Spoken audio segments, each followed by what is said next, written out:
Welcome back. The last day of school is usually the best day of the year. It's all about freedom, sun, and pure excitement for the summer. But for some people, that final bell didn't signal a vacation. It signaled the start of a living nightmare. It was 4th grade. I was just a kid, standing on the sidewalk, waiting for a ride that never came. Then a man approached me. He was twitchy, talking too fast. He said he was Dennis's uncle, and like a fool, I believed him. We got to his house. I stepped inside and then, clack, he deadbolted the door. The house was pitch black. No Dennis, no games, just silence. He pointed to the basement. "He's down there," he said. His voice was cold now. My gut was screaming, "Run!" I snuck into the kitchen. My heart was pounding in my ears.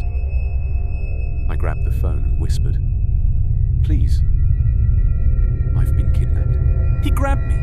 He dragged me toward that dark hole in the floor. I was screaming, fighting, but he was too strong. Then, boom! The door flew open. The police swarmed in. If I hadn't made that call, I'd be buried under that house right now.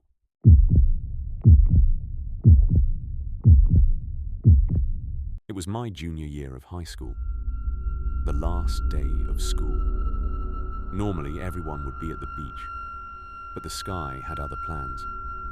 It was a dark, stormy day, the kind of weather that makes you feel like something is wrong before it even happens.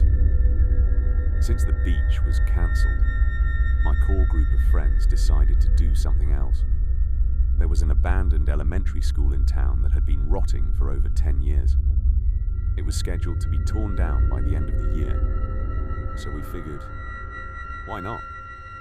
One last thrill before summer. Inside, it was surreal.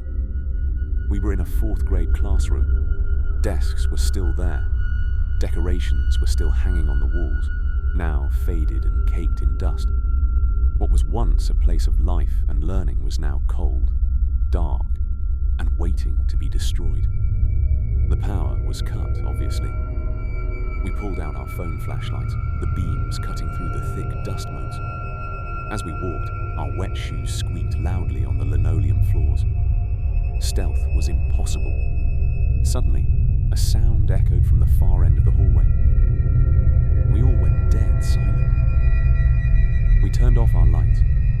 A flash of lightning lit up the corridor for a split second. We tried to convince ourselves it was just the building settling. We kept moving. As we rounded a corner, I glanced back. My heart stopped. At the doorway of a classroom we had just passed, something was sticking out. It looked like a limb or a shadow. I whispered to my friends to look. The second our 4 flashlights hit that doorway, whatever it was retracted back into the room. Fast. "Oh, shh!" someone whispered. We didn't wait. We bolted. We ran down the intersecting hallway until we hit the kindergarten wing. We ducked into the first classroom we found and slammed the door shut. We sat there in the dark, praying we wouldn't get in trouble. The rain was hammering the roof.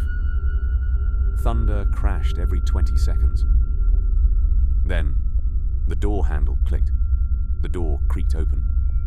Slowly, very slowly, it swung all the way open, but no one was there. The hallway behind it was pitch black. We held our breath, squinting into the void. Then, it appeared. Through the doorway, a head slowly peeked around the frame. It didn't move. It didn't speak. It just peered at us, lifelessly. Another flash of lightning. We saw the face clearly for a second. It was just staring, unblinking. "I'm sorry," I stammered. "We're leaving. We're leaving right now." Eddie yelled, "Do you work here?" No response. Just that silent, motionless head. Eddie didn't waste another second. He handed me the bat and struggled with the window lock.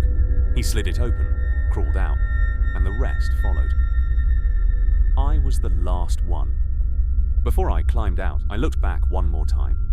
The head was still there, still staring. I scrambled through that window, and we booked it to the car. We drove out of there so fast the tires screeched. The building was torn down later that year. It's a park now. We never found out who that was, if it was a worker, a squatter, or something else entirely.